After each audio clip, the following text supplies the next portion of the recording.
All right, good afternoon, everyone. We have some updates to bring you today, and with me today, back in person, and we have the Premier, Minister Hudson and Minister McKay, so I'll move directly to the Premier. Thank you, Stephen, and good afternoon, everyone. It is great to be back. As we see and hear every day, this pandemic persists around the world. We're fortunate to have an incredible team of experts in the Public Health Office under the fearless leadership of Dr. Heather Morrison, working so hard every day to flatten the curve and to keep us safe.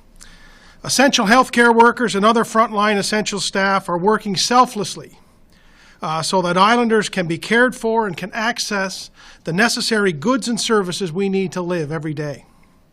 Law enforcement continue to patrol communities and neighborhoods, protecting Islanders. All of these brave Islanders are working around the clock for Islanders. They are sacrificing time with their loved ones for us. They are leaving the comfort and safety of their home for us. They are putting themselves at risk for us. And what are we doing for them? We are putting them at greater risk by not staying home. We have been navigating this situation in our province with Dr. Morrison's expert advice. If I'm being honest, and I will always be honest with Islanders, I am disappointed that some still aren't listening to her. She leaned on the goodwill of Islanders and asked us to practice social distancing if we had to go out, to self-isolate if we have been traveling out of province. Then she had to tell us to do this because asking nicely didn't work.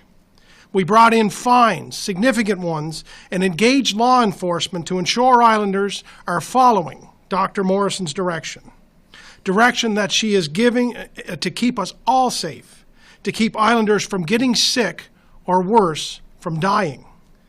This still isn't enough for some of you. So I'm asking the Attorney General to reinforce all Island law enforcement to make this a priority and fully enforce Dr. Morrison's directions. The time for education is over. The time for enforcement starts now.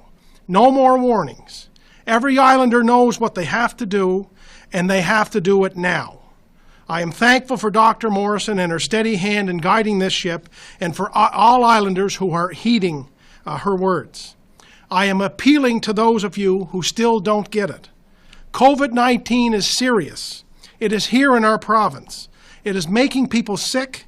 Do your part and stay home so you don't get sick or make someone else sick. No one here is invincible. COVID-19 knows no boundaries. It doesn't matter if you're a child or an adult. It doesn't matter your gender, which communities or county you're from, if you have traveled or not. Now more than ever, we have to do everything within our power to protect Islanders and to protect our fellow Islanders, to protect our loved ones, our neighbors, and our communities.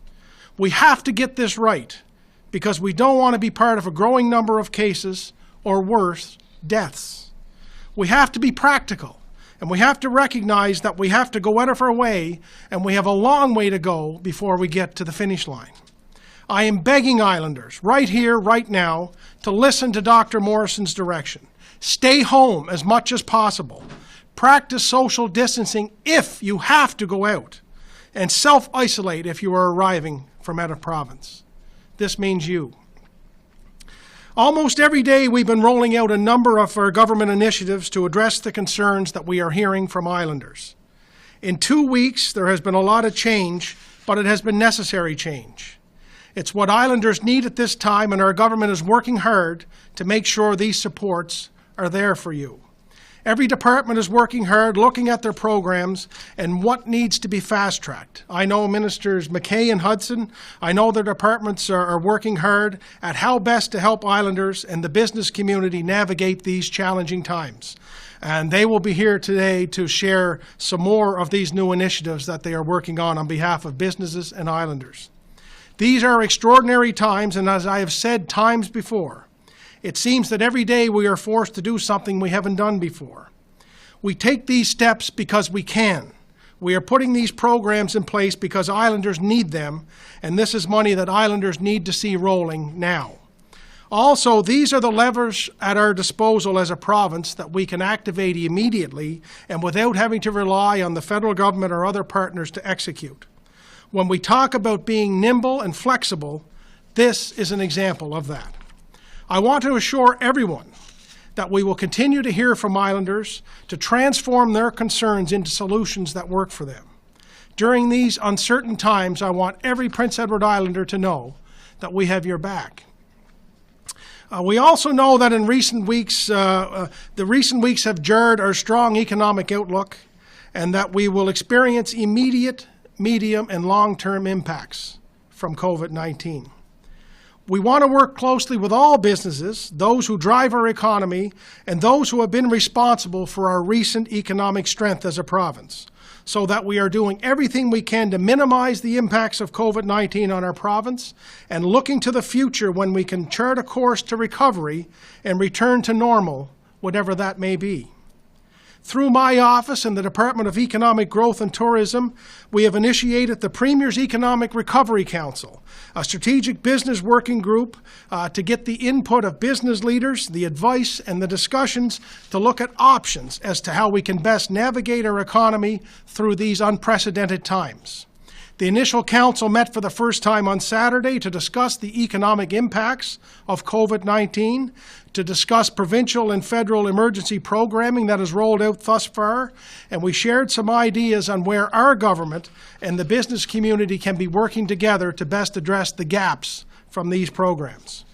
As a group, we will continue to meet weekly and to work together so that until we get to the other side of this pandemic. These individuals will also consult broadly with others in their personal and business networks, as we need to continue to use an all-hands-on-deck model at this time. Essentially, we want to find creative ways for employers to keep as many employees on the payroll for as long as they can, so they can continue to access benefits, so they continue to have money in their pockets to pay their bills, and so our businesses and communities are best positioned for recovery. This could mean some type of temporary wage subsidy. It could mean accessing skills training upgrades or programming for employees, or any other creative solution that we can work together on to support hardworking Islanders. As an example, one company has changed from one 8-hour shift to 2 7-hour work shifts to allow for effective social distancing in the workplace. Our government was asked to explore an assistance program to temporarily top up the 1 hour of lost wages for those individual employees. That, to me, is a good investment and a really good creative way to help keeping Islanders working at this time. We need and want to see more of that.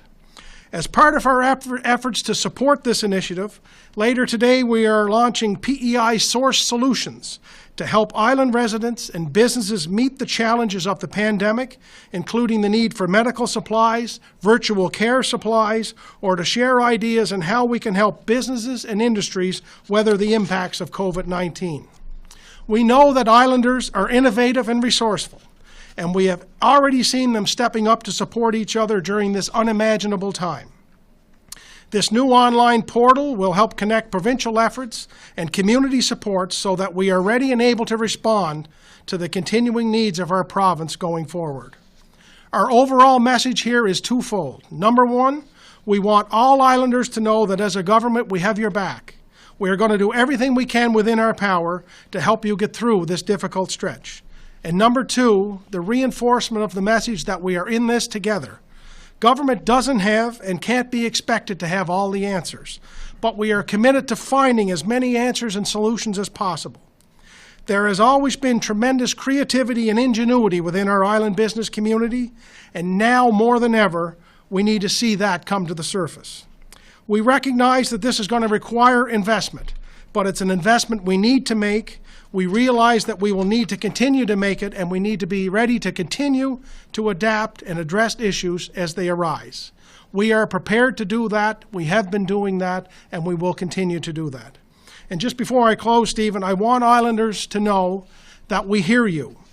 We feel the very same things as you pertaining to the uncertainty of things and how fast this is all moving. Islanders can and will do their part, practicing social distancing and self-isolation while keeping the island spirit we are known for at a high level as we work together to flatten the curve. Today's actions and tomorrow's impact, these are deeply intertwined. So we must continue to do what is right in the face of adversity to strike a balance between the new reality and living our lives to the best of our abilities. Thank you. All right, thank you, Premier. We'll move over to Minister Hudson for his remarks. Thank you, Minister Myers. This has been a difficult last few weeks for Islanders. Many Islanders have been laid off or have had their hours significantly reduced. We have put in place some immediate supports to help them through this.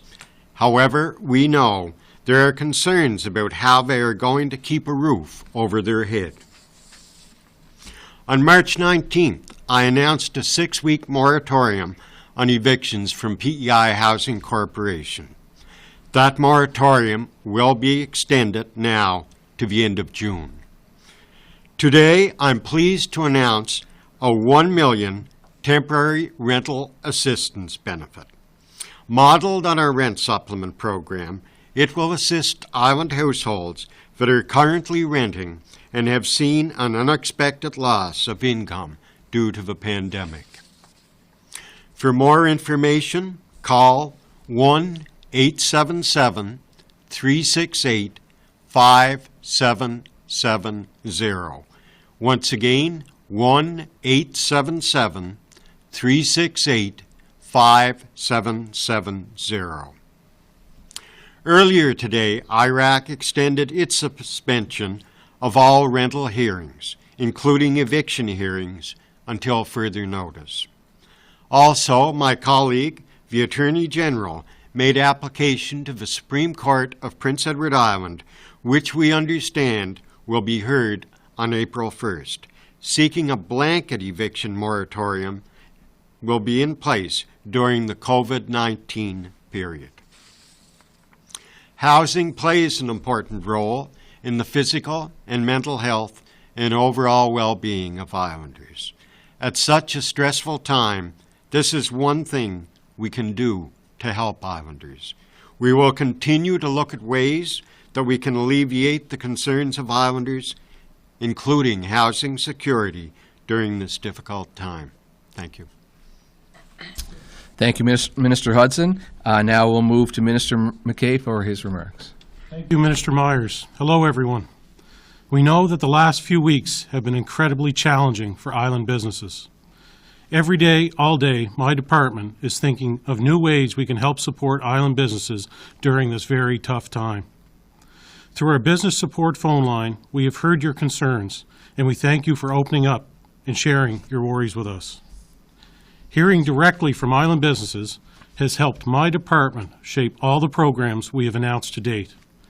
And today, I'm here to announce another program to help support island businesses.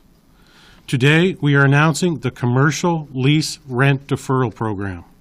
This program encourages landlords to defer rent payments from their commercial tenants for 3 months, spreading the deferred rent amount over the rest of the lease term.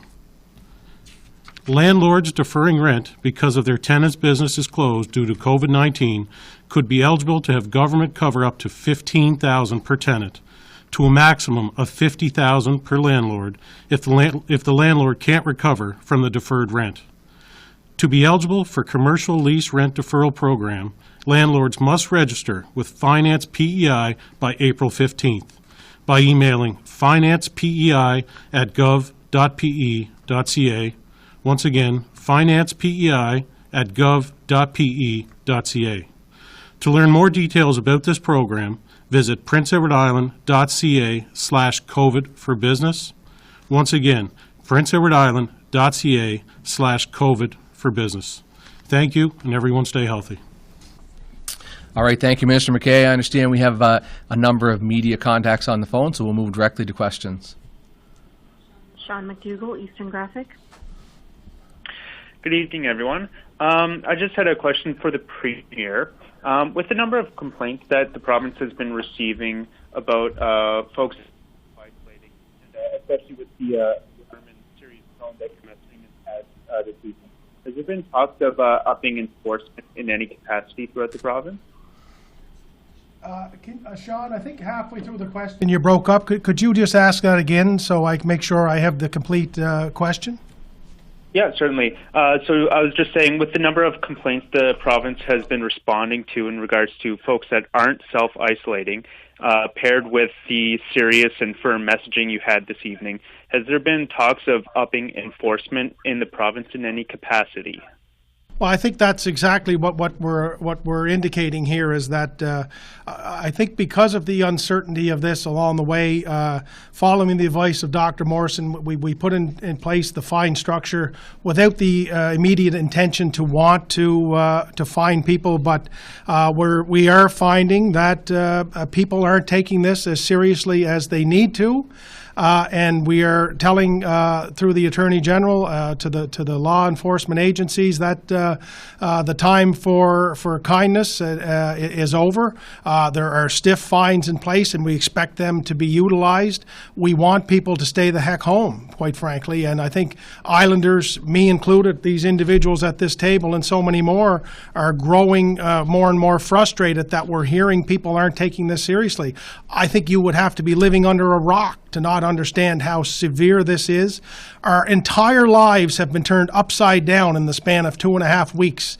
Everything is shut down. The world has stopped. What more information do you need to hear to actually heed this advice and to stay the heck home? So yes, we're giving our law enforcement agencies every opportunity here to use the full power of the new changes and fine structure, et cetera, to do their jobs and to take no prisoners here.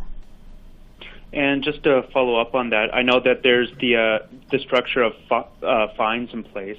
Will there be anything else put in place for law enforcement to use? Could someone be jailed potentially? Well, I think that's also included there as well. I mean, obviously, we want to work with our law enforcement agencies. We do talk with Dr. Morrison every day. This is one of the first things that we talk about each day. Whatever enforcement we need to keep looking at, we will do. I certainly would hope that Islanders don't need to be thrown in jail to realize how serious this is. But if that's the case, if we have to keep going that far, we have to really take, in particular now, the next 2 weeks of this is a pivotal time for us. If we have an opportunity to flatten the curve, we're in that phase now, and we need to take every opportunity to do that. Okay. Thank you. Thank you. Thank you. Carrie Wynn, Ocean 100. Hello, Mr. Premier. I think we all can hear the frustration in your voice today. I have a few questions, but I know you'll be joining us tomorrow morning in Ocean 100, so we can tackle some of those then. But just with the enforcement issue, should grocery stores and other businesses that have been deemed essential be made or enforced to, employ people to cut down on the number that are entering in groups? We've heard numerous stories and received numerous messages from over the weekend of people shopping in groups of 2, 3, and 4.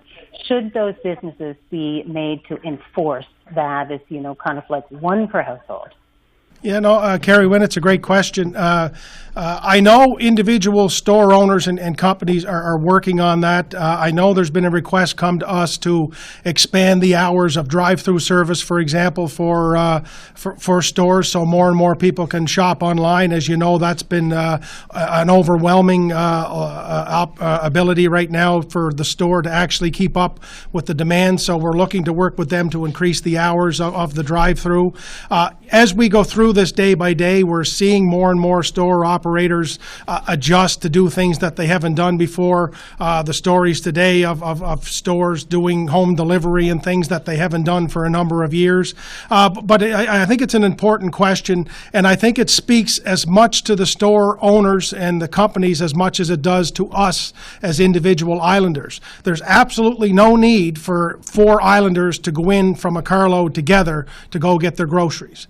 And that's an ownership that we have to take a responsibility as first and foremost, and we have to continue to work with the store operators and those other essential service providers to make sure that we're doing every possible thing we can. But all of this starts at home. The policing of this has to start with each individual Islander.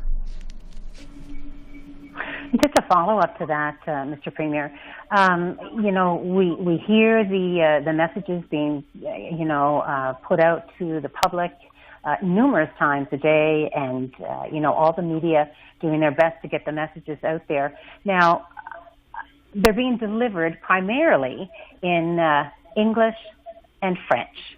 With such a huge immigrant population here now, do you think the messages are perhaps not reaching some of the immigrant population that perhaps don't speak either English or French? No, and Carrie Wynn, that's another great question as well. I think once again, as we go through this on a day-by-day basis, we try to identify, and you heard us talk a lot about this, the gaps in what we're doing. And this is one of those things. I know we've had individuals from our departments go out and talk to individual groups and representatives of those groups to make sure that they know. But if your question is, do you think we could be doing a better job in terms of how we're articulating this message in the variety of languages we need to make it in, then I would say yes, we do. We need to continue to do that, and we will. As we identify the gaps in this, we recognize our responsibility to make sure that every person living in this province knows exactly what they're supposed to be doing, and we will continue to do that. But yes, our outreach has to continue to improve. It has to evolve. It has to be a little more strategic and a little more targeted. Thank you. Laurent Rigaud, La Voix acadienne. Thank you. I have a question for Minister McKay. Can you give us an update on the emergency working capital financing program, please? How many businesses have it now? Sure. Thank you for the question. As of about an hour ago, there was 42 approved, totaling right around $2 million. There's another 60 applications in, which should be looked after within the next 72 hours from start to finish. And we're getting about 8 to 12 new applications a day. So that program's rolling out quite well at a quick time frame as well. And just to follow up on that, if a business benefits from this capital financing program, is it possible to add to cumulate that with the commercial lease rent deferral program?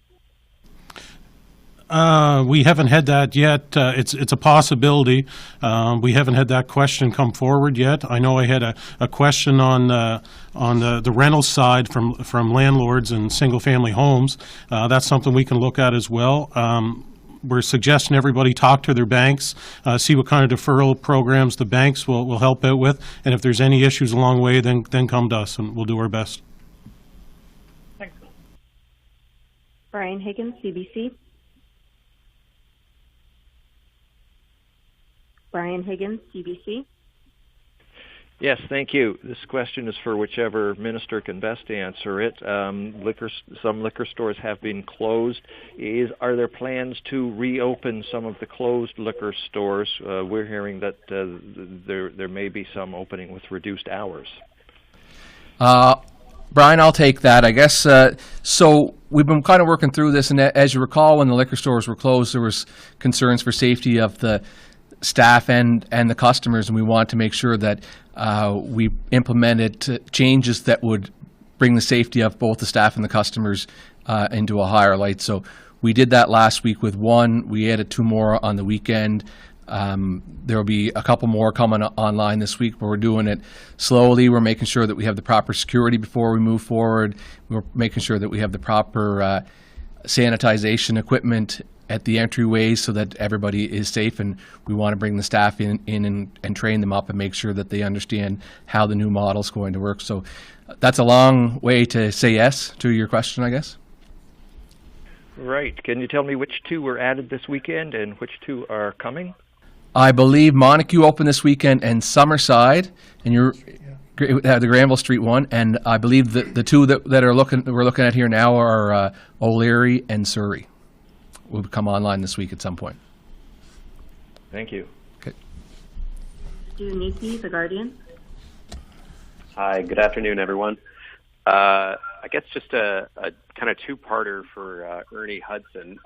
Wondering, A, how many rent supplements the $1 million would actually increase that by. I think it was identified as $11.50 in February. So how many more additional rent supplements would that be? And two, I guess, why is this being announced now? I guess, I mean, we're pretty close to the first of the month, so a lot of people might not be able to apply for this program in time to pay their April 1st rent. Yeah, thank you, Stu. And I guess probably I'll answer your second question first, if that's suitable. You know, as the Premier has said, and all of us have said, these are certainly unprecedented times. We're continuously looking at ways that we can help islanders right across the board. On this past Friday, both Minister McKay and myself indicated that we're looking at programs where the gaps may be. You know, we endeavor to identify, get these programs out as rapidly as possible. And I would anticipate that, yes, we're looking at April 1st coming up very soon, obviously. But I guess with that, too, is you look at Iraq extending their moratorium indefinitely as far as hearings on evictions.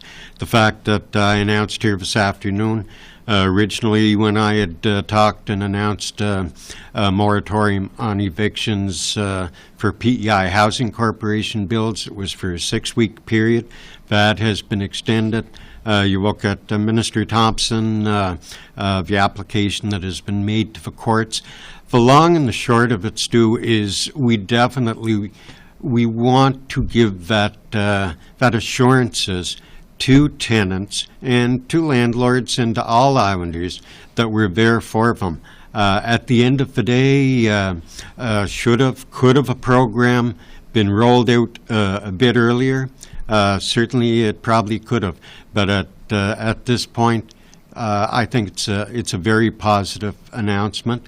With regard to your first question, with regard to how many new supplements, rent vouchers, rent supplements that this will provide, I'll be honest, I do not have an exact number on that. But what we do want to make sure of is that tenants, that they do call the 1-877-368-5770 number. As we move forward, you know, whether it's over the next week, whether it's over the next month, whether it's over the next 2 months, I think that we always we have to reevaluate, take a look at what programs are in place. Do they need to be extended? Just for example, here. One of the first announcements I had made was with regard to food banks, Salvation Army, the United Way Compassion Fund. And those are the types of things that, yes, we know that they're working. Do we know at the end of the day if they'll need more money or not? That is continuously monitored, and it'll be the same with this, too. Thank you. Okay. And just one follow-up for Minister McKay. For the 4 programs that have been announced so far, the emergency income for self-employed, emergency work capital, emergency relief worker assistance program, and the employee gift card program, from the calculations from Friday, that comes up to the amount dispersed is about $3 million. How much has been allocated for those 4 programs, I guess, out of the full $25 million emergency contingency fund? Good question, Stu. I don't have the exact number with the other. There's going to be another program that we're going to roll out on Wednesday, which will have more details in. With that included, I'm going to say we're probably in the 15 to 17 million range after Wednesday. Okay. Thank you. Thank you. Julien Lecacheur, Radio-Canada. Question for the Premier. Premier, on Friday, Dr. Morrison said that now it's forbidden for the islanders to cross the Confederation Bridge except if they need to work or if it is for a medical emergency. My question to you, Premier, is do you will send some cops there, maybe at the bridge, to be sure that islanders, they are respecting that and they are not crossing the bridge anymore except for work or emergency issues?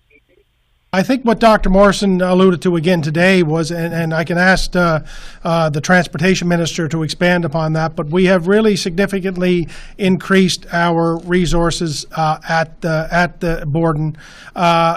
With highway safety being there, highway safety has an enforcement mechanism tool to turn individuals around who aren't traveling for essential reasons and have been doing so. Look, I think what Dr. Morrison has said is if you're not part of essential traffic, you're prohibited from driving on the bridge. We've seen significant reductions in the amount of people traveling across the bridge in recent days, and we've seen an increase in the number of vehicles who have been turned around. And I think I'll pass the rest of it on to Stephen here, but I expect we will continue to see that into the next few days because enforcement measures have stepped up significantly. Yeah, so we do have staff up there working now, keeping an eye on the situation. We've talked to New Brunswick to talk about what it is that they're asking at the border. The Premier over there today said that they turned away 93 people trying to get into New Brunswick from all borders over the weekend.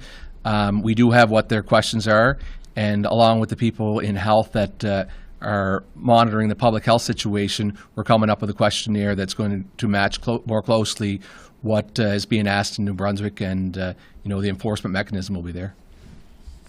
Just a follow-up on this, Minister Myers. So you said to me that if people they are arriving on the island, that they will speak with someone for the highway, and if they don't have, if they don't need to be on the island, they need to go back. That's correct?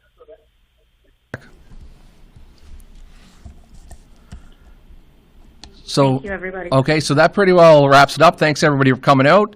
Because he's back in person, I'll leave the last word to our Premier. Well, I don't have anything more to say, but other than that, just the importance of heeding this message.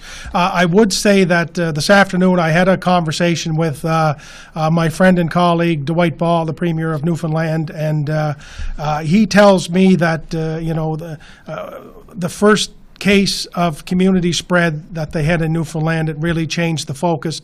And today they had their first death, and that changes the focus and the buy-in of people. And he said to me that if you in Prince Edward Island could ever be so fortunate enough to not have to go through those things, to get the attention of the people, the full attention of your citizens, and to really, really dig in here for these next 2 weeks, that you might be in a unique position to get through some of these things. And he certainly wouldn't wish that on any of us. So those are important words I think that we need to share. We don't need to see a death here to realize how serious this is. So I encourage everyone, I ask you, I beg you, take this seriously, do what we need to do, dig in like we always do as Islanders, and by working together we'll get through it. So thank you.